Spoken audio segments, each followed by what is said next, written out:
Hello, Soulful Speaking podcast listeners, and welcome back. I'm so excited about my guest today. My guest is Nick Palladino-King.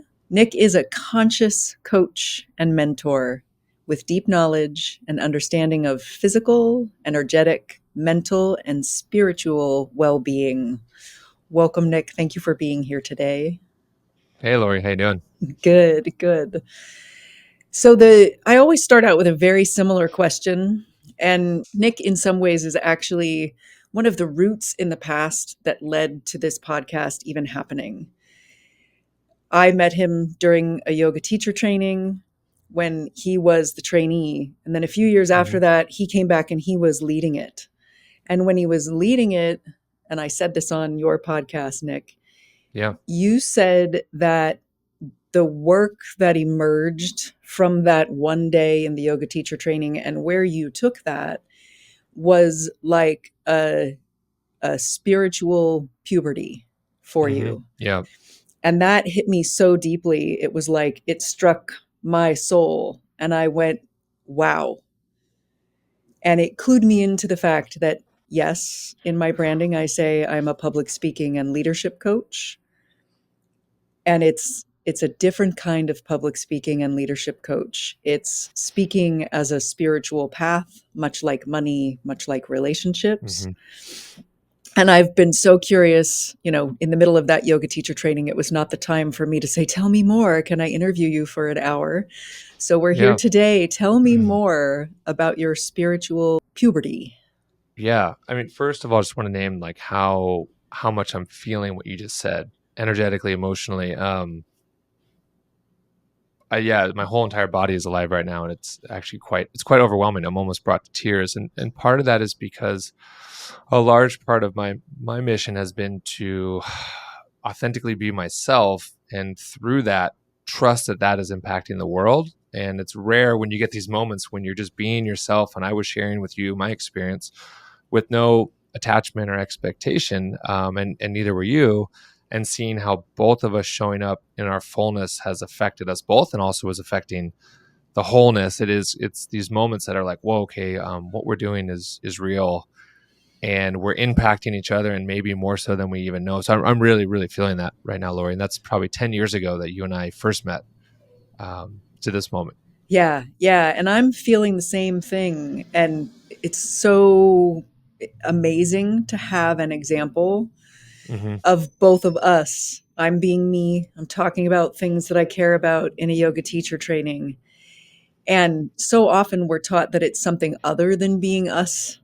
We think we hmm have to do something or be something that we're not in order to have an impact in the world.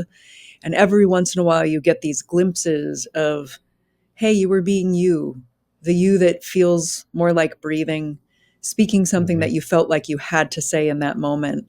And 5, 7, 10 years later, maybe you hear back of the impact that it had. And then if we multiply that times 100, a hmm 1,000, 10,000, that's our impact in the world. It's these invisible ripples that we will most likely never know the impact of our impact. And once in a while, you're right, one of those ripples comes back. But yeah, you'll never really know how much impact you're having through the ripples you're sending through the world. There are these invisible winds, these invisible powers that you send out just through your being. Yeah. Oh, yeah. Yeah. Well, I forgot the question. So where? Tell me more about your spiritual puberty through Mm, speaking. hmm Yeah. So when we first met, Lori, I'd been teaching yoga for a couple years at that point already, probably like 3 to 4 years. And Lori and I shared a teacher, Jean Mazet, and that's how we met. And so at that point, I had been teaching probably 3 or 4 years, as a yoga teacher. I'm probably in my early 30s at that point, and I thought I was a really good teacher. That was kind of where I was at that point. And after getting around Jean and getting around you and getting around some other teachers, I'm going, wow, there's some holes in my game. There are some things that I am not aware of, as is the case with awakening, right? You don't know what you don't know. And from our sessions together and the training we had done with Gene and with you at that point was a lot about stepping into your purpose, and stepping into your passion of the world, but also a lot about understanding what you would call your soul suckers, right? These voices that are in the background running that we're not necessarily aware of. Or maybe we are, but we don't realize how prevalent they are. We don't realize how prominent they are. So for me, doing the work with you two really brought up for me how much fear, um, and how much tension was kind of behind the scenes running behind in the background. We may call those samskaras in yoga, these kind of like psychic wounds that we receive as kids, and then as we become adults, what was adaptive and helpful becomes maladaptive, and it actually goes against us, becoming a vasana. So for me, it was really the sense of bringing awareness to the chatter in the background that I wasn't aware of. And I wasn't planning on bringing this in so early, but there's a sense of arrogance that's needed when you're first getting into speaking or you're first getting into teaching. Because if you don't have this sense of arrogance, your soul suckers are going to win. That's what I find in my experience. So you've got to have something inside that says, I know what I'm talking about and I'm here to make a difference. I believe in myself. And for me in my early 30s, a lot of what got me up there was arrogance.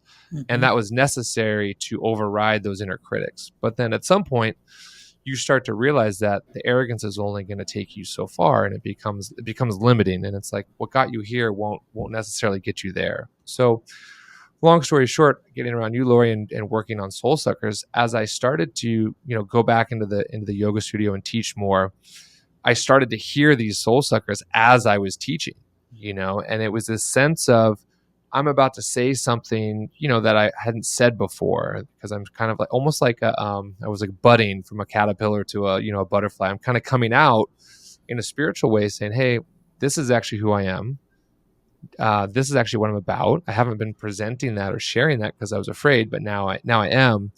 And I remember I would start to say these things like, even something as simple as turn inward and notice how you feel. And I would say that, and I shared this with you before, Lauri, is my voice would crack.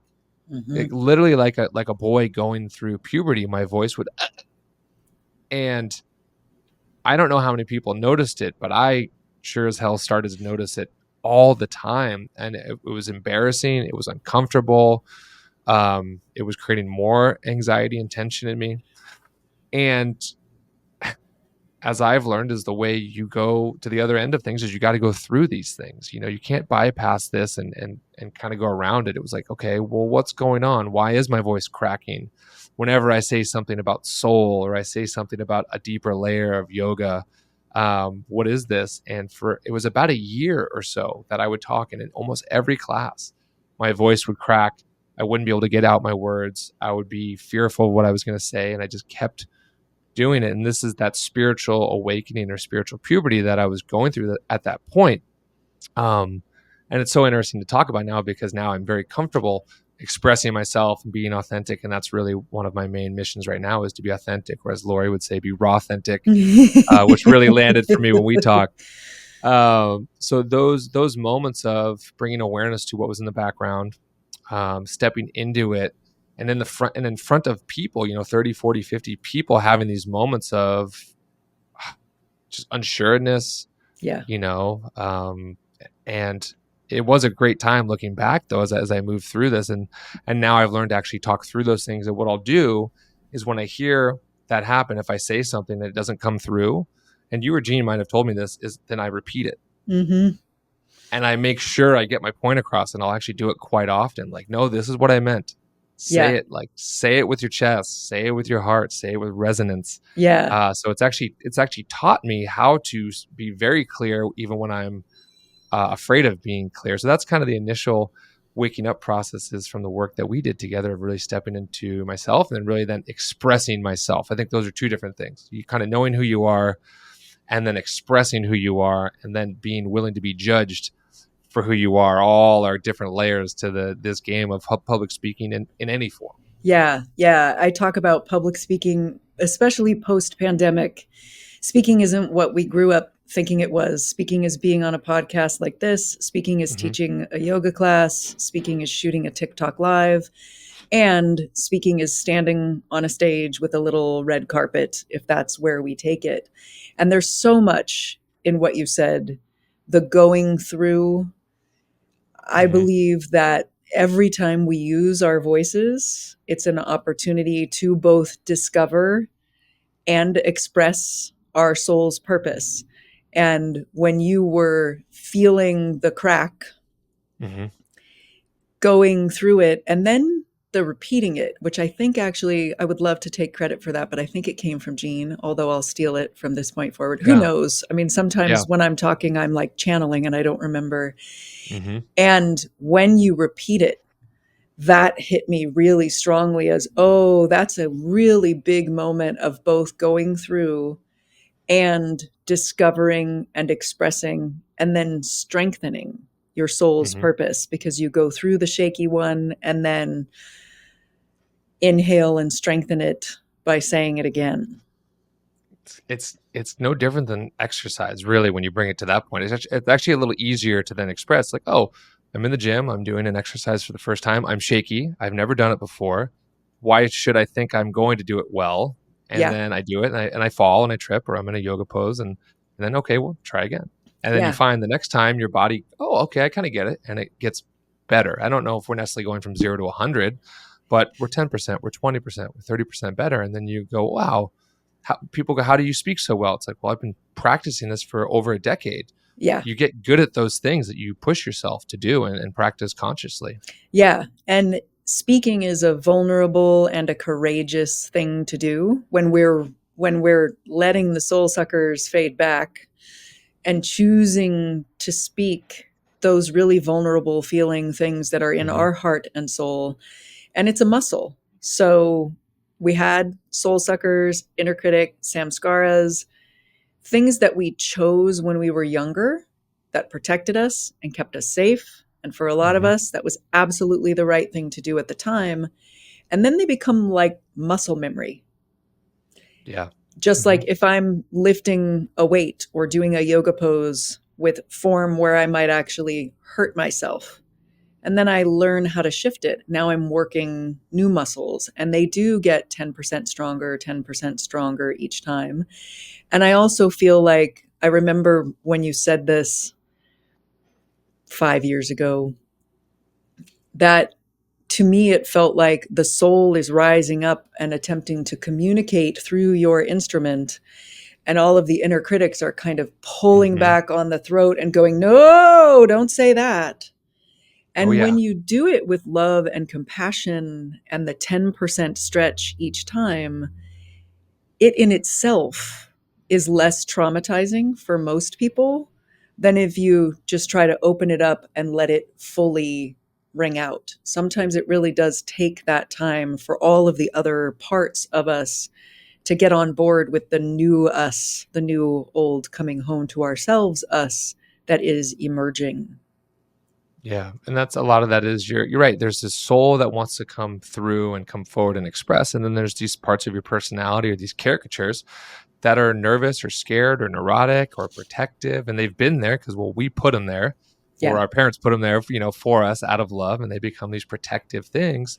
And it's interesting you bring that up. Something I've been working on quite deeply this whole year has been the saying of release the protector. Mm, And what I found is, and maybe actually what we're talking about is this kind of this original form of it. When I what I expressed with you is, I almost have this fascia, like this layer of like emotional fascia that protects me, and I'll feel it kind of shut me down and notice my hands over my heart. And then when I go to do things or say things that are vulnerable or authentic, it wants to protect me and it wants to mm, keep those inside. So I've been consciously working with this mantra of release the protector, mm-hmm, release the protector, and it's releasing, and it's there because it loves me, it's mm-hmm. doing its job. But then this is the part of the consciousness of going, hey, that was working, but it's no longer working, it's actually creating pain and emotional pain now, and I would like you to lessen, Yeah. and eventually I'd like you to leave, and you know what, and if I need you, I'll call you back in, because there's going to be a time when I do need you, and it's going to be appropriate to protect myself. But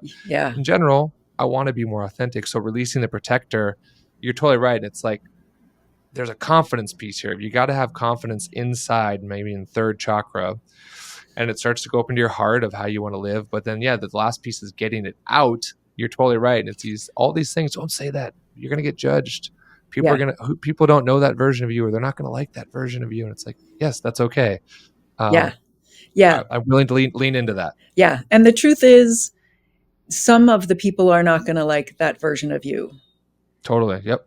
And our protector parts over amplify. They turn it into, no one will like me if I say this thing, rather than, Nick is a yoga teacher whose class, actually, I don't think I've ever gotten to go to. I would be drawn to go to Nick's classes. Mm-hmm. There are other yoga teachers out there where I've gone and I've been like, that was a great class, technically, whatever, and I'm not vibing with this person. Mm-hmm.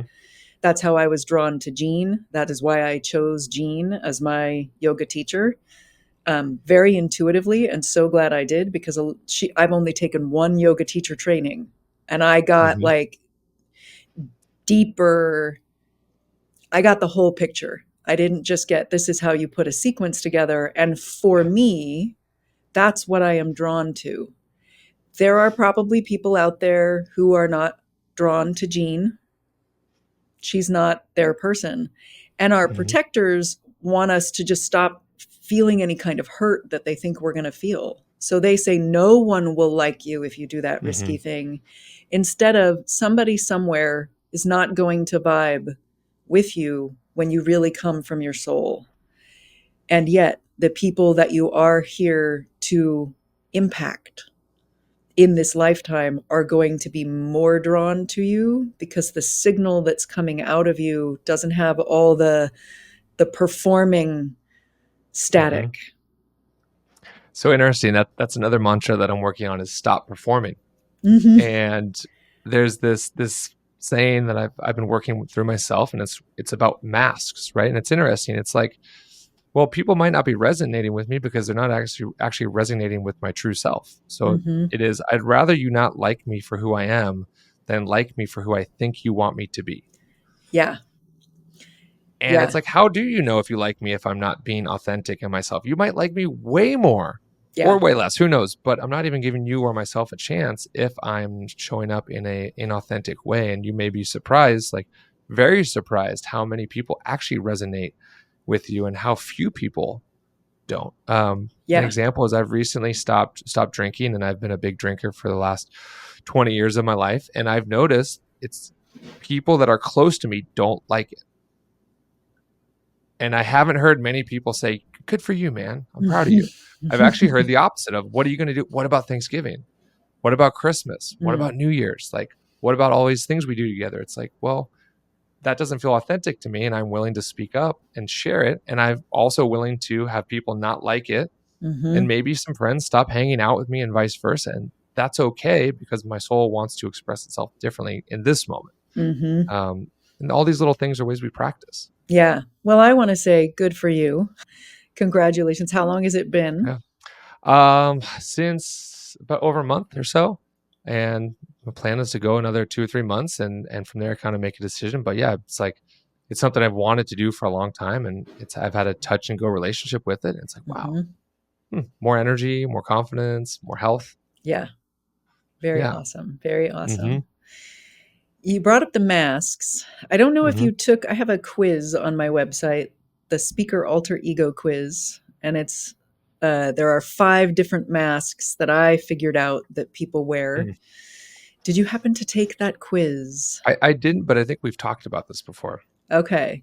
I'll go ahead and say what the masks are, and then you say which one or two or combinations feel like the ones that you Yeah. use the most, have spent a lot of time releasing. My number one mask is the deranged mannequin. There's the jivin' jokester, the heady hipster, the peppy pleaser, and the porcelain doll. Mm. And while Nick is pondering, I'll share a little bit for people listening. The masks are not the real us. It is not one of those personality typing quizzes, which is why it took me 14 of nearly 16 years running this business to come up with a quiz, because I kept trying to do a personality typing quiz while saying there are 8 billion people on the planet with 8 billion different voices, 8 billion Mm-hmm. different types of presence. And then one day I had an aha, let's type the things that are getting in the way Mm-hmm. instead of let us be as unique as a fingerprint. And a lot of times what we're doing is we're taking one aspect of our personality that people have accepted, that they have rewarded us for, that might have protected us in the past. And we're sort of only using that. And over time, just like carpal tunnel might happen in my wrist if I mouse and I don't stretch it out and do other things with my hand, it becomes sort of more hardened where we almost no longer have a choice, particularly if we get in front of a green camera light or on a Mm-hmm. stage. Mine deranged mannequin is like passion plus a whole lot of extra work because a part of me in the background doesn't believe I'm enough without only Mm. passion all the time. Yeah. For me, I feel like it's this maybe the heady hipster, like really getting into my mind, really getting into the thinking, and forgetting about the other aspects of my heart and my gut to listen to. Mm-hmm. And it really kind of driving the bus. And I even have a mantra that I say to myself is when I think, I stop. Mm. Because I know if my mind's trying to figure out the problem that my mind makes, it's probably not going to figure a way out. I have to call in different aspects of myself to help, the part of me that is stuck. So that one for me really, really lands. And Yeah. then I'm wondering, Lauri, my soul sucker for the most part says it's an achiever based soul sucker. I think that's kind of, if I were to look at my Enneagram, that's probably where I live Mm-hmm. more so, is that the achiever, and a lot of my self-worth derives from that. And my soul sucker will say to me, no one cares about what you have to say. Mm-hmm. Hurry up and get it out. Mm-hmm. So I'm wondering, based off those, what do those track with? Mm. No one cares what you have to say is what I call the deepest, meanest soul sucker. Mm, It's, I call it the below the belt bastards. And sometimes what can happen with the achieving and the overwork, and this, I have this too with the deranged mannequin, is I reached a point where I believed the mission that I was up to was important, but I wasn't enough. I mm-hmm, actually had an aha where where I realized that I thought I had this huge task that my soul had been sent here to do, and that I was not enough to do it. But the mission was so important that if I worked harder, I could achieve it. And I have a feeling that there might be a bit of that for you. No one cares what you have to say, mm-hmm, but there's this really important thing that needs to get done. And that can trace from our soul's purpose to a corporate job. It can show up in every corner of our lives. One voice saying, you're not enough, no one cares. And mm-hmm, then the protectors going, so work harder because this mm-hmm. thing needs to get done. How does that Yeah. resonate with your life experience? Yeah, for sure, for sure. And as a Gemini, there's these kind of two aspects of myself that are, feel in turmoil sometimes. And yeah, this piece of like, wow, I'm here for this big mission. I don't know if I can pull it off.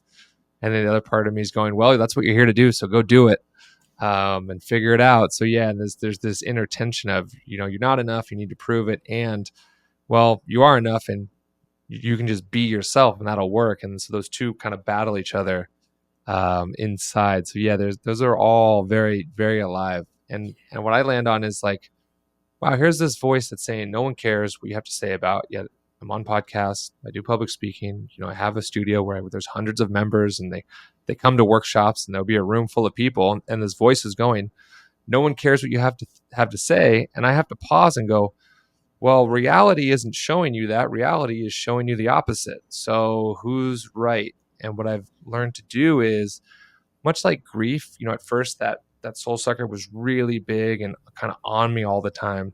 And over time, it's really shrunk. It's really Mm-hmm. gotten a lot smaller, and it doesn't take up as much space. And sometimes it doesn't take up space at all. And then, if I'm down or if I'm low in energy, um, I'll bump into it, and then it'll start kind of like a bull in the china shop. It'll start messing stuff up. But I've learned to have a relationship with it and talk to it and say, hey, like, is this true? Yeah. Because like there's people in the room that are here, like, is this true? And it goes, well, maybe, maybe 90% it's true. Like, okay, well, how true is it that no one cares what you have to say? It goes, I don't know, maybe 50%. And then I'm just looking for a chink in the armor to kind of get in there and go, well, maybe it's not true, or maybe it's just a little true. Yeah. And also, I've learned that it really helps me become a better teacher because I tend to over prepare and find the best teachers and get myself around people that are really in higher levels and stratospheres than I am. So as a result, it's made me a really good student. And as a Hmm. result, made me a good public speaker. And it's like, oh, thanks, buddy. Like, Yeah. you're driving me to be successful. And I'm not mad at you anymore. I'm actually appreciative that you've done this for me. So we're on Yeah. the same team at the end of the day, as I guess what I'm saying. And that's important from love and compassion. Yeah. And part of what I hear in that is that it's like the soul is the boss. If you were a company, the soul is the Mm-hmm. CEO, and the protectors and the inner critics and all those other parts work for the soul. They don't make the decisions. Their job at times, we have a part of us, the protector, its job is to scan for danger. Mm-hmm. We don't necessarily to make the decisions that we make in our lives based solely on a potential danger that could happen in the future. The other thing that I'm hearing in what you're saying, 10 years ago, I wrote a book and I named the Soul Suckers. And I was leading a class with a group of people, and I said, there's a kernel of truth to all of the Soul Suckers messages, except for that last one. And one of the participants, I said, you are worthy. People care what you have to say, something like that. Mm-hmm. And this woman in the class said, I beg to differ. And I also have a theater background, and you're trained to yes and, even though all of my soul suckers in that moment were like, oh my God, this book is shit. You cannot release it. And I said, tell me more. And she said, well, it's saying no one cares. The kernel of truth is that somebody somewhere doesn't or didn't care what you have to say. Mm-hmm. And I was so thankful that she said that, because that is the truth. They're born, perhaps because someone in our past, when we would run in excited and say, look at the grades that I got in school, didn't care, didn't respond. And like we were talking about earlier, I can be speaking and somebody can be looking at me like, I don't understand the words coming out of her mouth. I just want you to tell me how to organize my slides to be taken more seriously in my office. They don't care right now. Mm-hmm. That's the other piece, is they don't care in this moment. And in 2 years, all of a sudden they might remember me and be ready and come back and care. Yeah. And there are usually at least 30% of people in the room that do care. They came to the room that you're in because they Mm-hmm. want what you're there to do.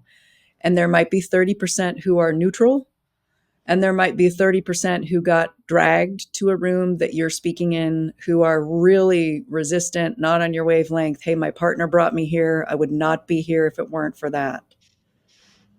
Yeah.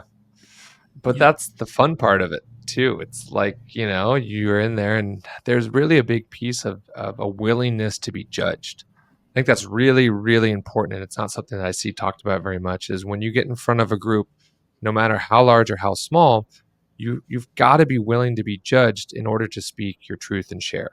Mm-hmm. Because what I've found is when I'm not willing to be judged, that's when I don't speak what's important and I don't say what matters, or I hold back. And in that holding back, I may be affecting the people in the room by not giving them the whole picture or not allowing them to hear something for the first time.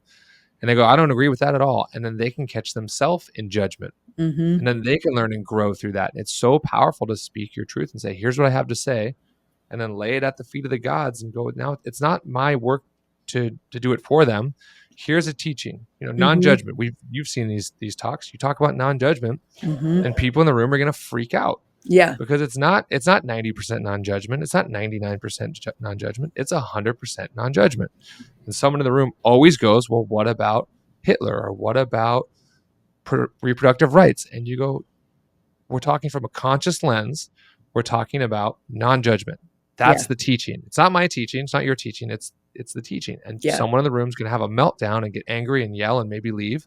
And you got to sit there and go, that was perfect. Yeah. That was perfect for them, for me, for everybody. We're all here to learn and grow. And it Yeah. may get messy and it may not be fun. But if you're not up for that, then maybe you shouldn't be on a stage Yeah. because that's part of the gig. Yeah. Yeah. There was so much in that. That is what spiritual fire looks like. Spiritual Mm-hmm. growth, transformation often looks fiery for at least one Mm-hmm. person in the room. Sometimes it doesn't. Sometimes it's like somebody goes cold and quiet and very internal and they're in their spiritual process. But odds are, if you're in a room where there's other humans, somebody's going to feel fiery when something is Mm-hmm. transforming.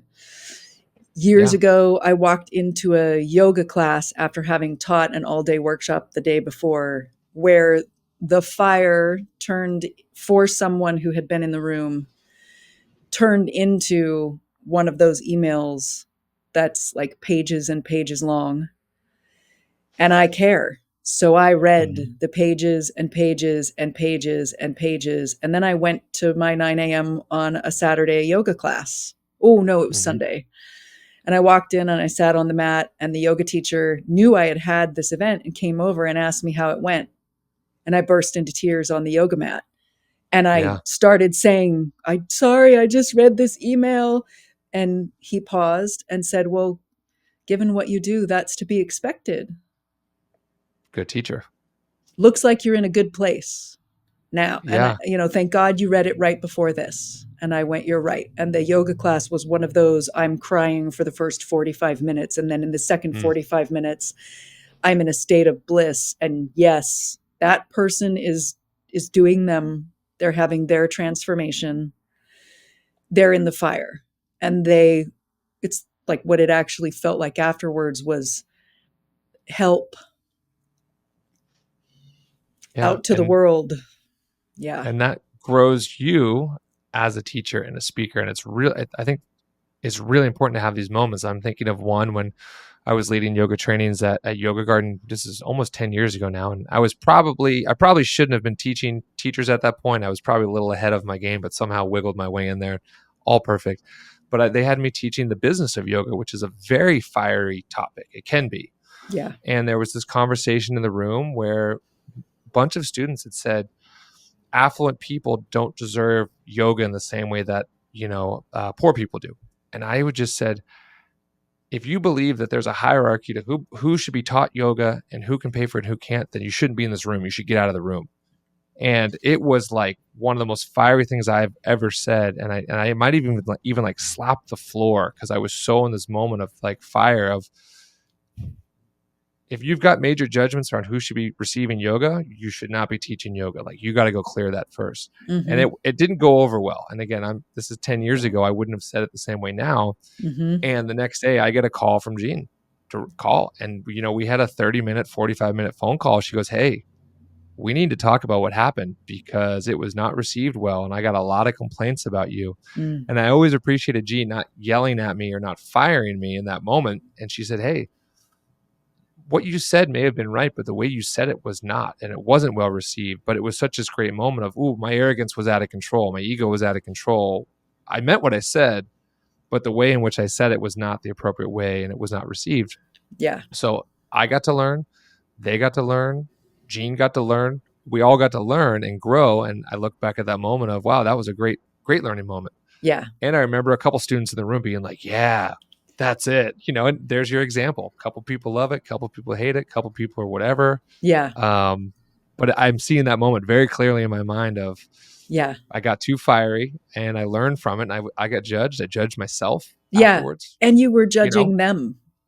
Yeah, totally. 100%. There was judgment everywhere. Yeah. Yeah. Yeah. And it's Yes. hard because when others are in judgment and they're fiery and there's a bit of launching it at us, especially if Mm-hmm. you're the one sitting at the front of the room, there's a whole lot of energy coming at you. So if anybody else listening has ever gotten fiery and slammed a desk or something like that, it's not about being perfect.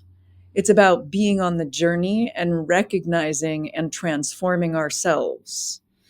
And the way Jean let you keep your job and said, hey, we need to talk Mm-hmm. about it, Yeah. it's highlighting, it's not just what you say, it's also how you say it. Mm-hmm. And I'm also finding myself wondering what else happened. I have a cold, so and there's probably a spiritual reason this is happening right now. Yeah. Oh, totally. you went through spiritual puberty, then there's Yeah. this moment. Kind of paint a picture of what is life like now and where are Hmm. you on your spiritual speaking journey now? Yeah. And well, it's interesting. And I didn't track that before. Those are all around the same time, by the way. Mm-hmm. So there's this something I share with people quite often, and this could be around speaking, it could be around standing up for yourself or setting boundaries. It's, if center is in the middle and I have my hand up in the middle, and let's say to the left is not enough and to the right is too much. Okay. Well, most of us tend to hang on one side of the spectrum. So for me, I was in this space of I'm not speaking up enough. I'm not speaking my truth. I'm holding back. And I think it's important to sometimes try to overshoot center line, because if our tendency is always to hold back, then even when we try to speak up, we will probably still be on the safe side. Inversely, if you're an A personality and you're fiery and you're always on the kind of your too much side, if you try to calm down a little, you're probably still going to be fiery and kind of too much. So that for me was a moment of finding balance, and I overshot balance. Mm-hmm. But then the beauty of overshooting balance is you get feedback. You go, oh, that was too much. That was too hot. I wasn't in a space where I could take criticism then Mm-hmm. or take people disagreeing with me. So it's really cool to track that those are both happening at the same time. I'm speaking Mm-hmm. up for myself for the first time, and then I start speaking up too much, and I start Mm-hmm. taking up too much space, and then Mm-hmm. learning to move with that. So, for me, the last 10 years since then has been about really presenting a message that is non-judgmental, and that doesn't have a right or wrong stance. That's been a big challenge to do, because it can be much easier to take a side. Mm-hmm. At least if I say, you can even bring it to politics. Like if I say I'm Democratic, then I know that everyone on the left side is kind of with me and they've got my back. And there's someone for me to fight against, which, let's just say, the Republicans. To be in the middle means I've got material coming at me from all different directions. And then you may find, and I find this, that people then get mad at me for not having a judgment or not Mm-hmm. having a stance and going, hey, I understand both sides. Mm-hmm. I see all this. So for me, it's been a lot of speaking around non-judgment, present moment, non-attachment, and really from a neutral lens, which is funny to say, but it can be quite polarizing Mm-hmm. to stay in that space. And then what I've learned is to speak from that space and be willing to have attacks or have energy come at me in those spaces and go, this Mm-hmm. is perfect. Yeah. Neutral line, center line is what I'm striving for. It may not be right for someone else, but Mm-hmm. for me, that's what feels right. So it's been this center line approach to life, which Mm-hmm. bleeds out into one, how I work with myself. Mm-hmm. You know, coaching myself in a gentle way, but never getting so mad at myself or talking down on myself. That would be a way that I internally work Mm-hmm. this process. And Yeah. then, taking that into relationship with my wife and trying to not be right or make her wrong or vice versa, which is really, really challenging if you're in a relationship. You know that. It's like, so then it shows up there. Yeah. And then as a business leader, having integrity at the core of what we do, having empowerment at the core of what we do, having continuous improvement at the core of what we do, and then trying to take that message and then market a wellness business from a neutral space, Mm-hmm. and really doing a lot of conscious work around that of what are we putting out there, what's the message we're sending. So it to me it all kind of comes from the center point line of living in integrity and authenticity, and then trying my best to do that in all aspects Yeah. of my life. And it's really challenging. I guess what I'm talking about is learning how to take these internal teachings and then live them in the world, Yeah. and then speak them in the world, and show up in a way where um, what you're saying is true to you, and you're going to find people that resonate. And I think at the end of the day, if you can find the things you're passionate about, if you can find something you're connected to as a purpose, that can lead to living a life of prosperity. So it's passion, purpose, and prosperity. And all of those can live together. It's like the sweet spot. Mm-hmm. And I think there's a narrative out there that says you can't have your cake and eat it too. Yeah. So maybe long story short, I think that's really what I've been trying to present is you can have your cake and eat it too. You can have a connection to a spiritual purpose and you can be prosperous in this physical world, and all of those can live together. And really, I'm just talking about tantra now at the end of the day, Yeah. but you can bring your spiritual and physical life into oneness, Yeah. and then you can express that in any way that's right for you. And that to me is what really makes me feel alive, as a teacher and a leader, is presenting that of, hey, I do it my own way and it works for me. If you like some of the things I'm gonna do, great. If you don't, cool. Yeah. What about you? What's your canvas? Let's paint it. Yeah. Looking at your journey from the kind of young, Mm-hmm. egoic confidence through puberty. And when you were in the young, egoic confidence, it feels like you thought you had all the right answers, or this part of Totally. you that was like, I Yep. know, was in charge. And then you went through the puberty, and where you've gotten to now is someone who can live in the questions Mm-hmm. and be with And what? other people processing. And you might ask people great questions and hold the space and live in those questions rather than feeling like you need to get into, I know the answers. No, I know the answers. Yep. And it's really, I really appreciate you tracking that and reflecting that, because what I've actually landed on, and you're right, going from a young egoic teacher who thought he had it all figured out and realizing I don't, Mm-hmm. and I probably never will, and that's perfect. And to go into a space of much less ego, and being more humble, not no ego at all. Yeah. I'm actually at a space right now where I don't know what I teach. So it's actually a little hard for me to answer your question, because Mm-hmm. it's like I no longer have a shtick. I no longer have a system that I Mm-hmm. teach or coach, and as a result, I don't know what I'm teaching right now. Mm. And it really comes down to what's up in the present moment, and that's what comes through. And it's kind of it's kind of destabilizing, to be honest, to Mm-hmm. get in this space of, I don't have an agenda, I don't have a teaching. What do you need? That's what we'll work through. Mm-hmm. And now it's like, well, who am I if I'm not this teacher that knows everything? It's like, well, you're being sent here to help serve. So get on Serve. board with that, buddy. Get on board with that, buddy, because that's not going to look like anything you thought. So I'm really in this free flowing state of presence. Yeah. And you're right. I really appreciate that reflection of the journey of kind of where I was through puberty and then afterwards. And then knowing that will change too.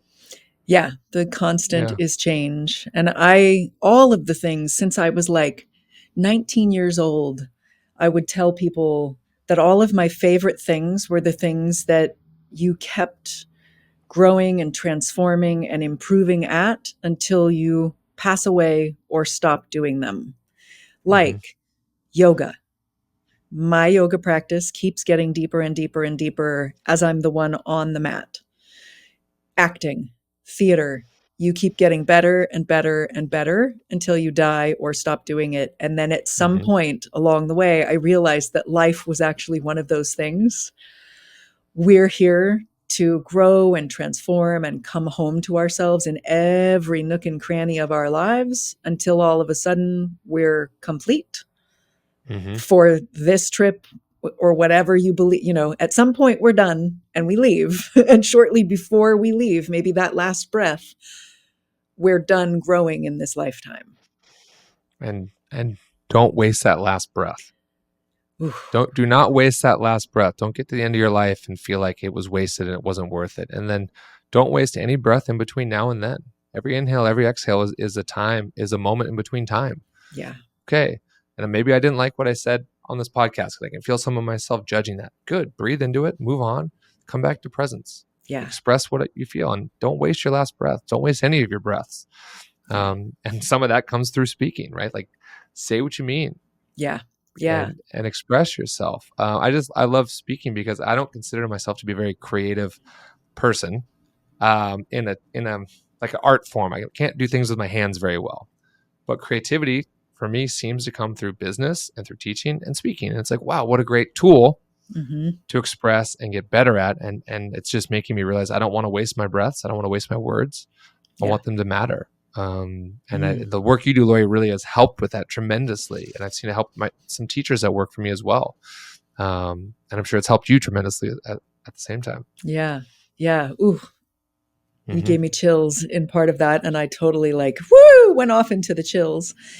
I do want to ask This will be in the show notes. And I always ask, can you verbally say, for the people who are driving a car, for the people who are vibing with you and want to connect with you and possibly work with you, where can they find you? Yeah. My website's great, nickpalladino.co, or on Instagram, Nick Palladino-King is where I'm at. Someone else, Nick Palladino, has the website.com. They don't use it, so I had to settle with .co. So yeah, that's the Fantastic. easiest way to find me. I've got my podcast on there too on Instagram as well. Wonderful. And now I'm going to do our Pivo pivot and do these lightning round of questions inspired by Bernard Pivo and James Lipton on Inside the Actor Studio. Cool. What is your favorite word? What's my favorite word? Ken. Mm-hmm. What is your least favorite word? Can't. What turns you on creatively, spiritually, or emotionally? A sense of connection to purpose. Yeah. What turns you off? Feeling restricted, feeling that I'm not in a state of empowerment. What's your favorite curse word? Fuck. What sound or noise do you love? What do I love? I love I kind of love when my dog sneezes. What sound or noise do you hate? Um Oh, I have tinnitus. I do not like that at all. It's constantly ringing in my ears. I would say that's up there. What profession other than yours would be fun to try? A bartender. Mm. What profession would you not like to try? Being an attorney. What do you hope people say about you on your 100th birthday? Hmm. I hope they say that I was a person that lived in his truth, and as a result, impacted everyone that he met. Hmm. Well, you've Yeah. absolutely impacted me ever since I met you. Thank you so much for being a guest here today. Likewise. Thanks so much, Lauri. I really appreciate it.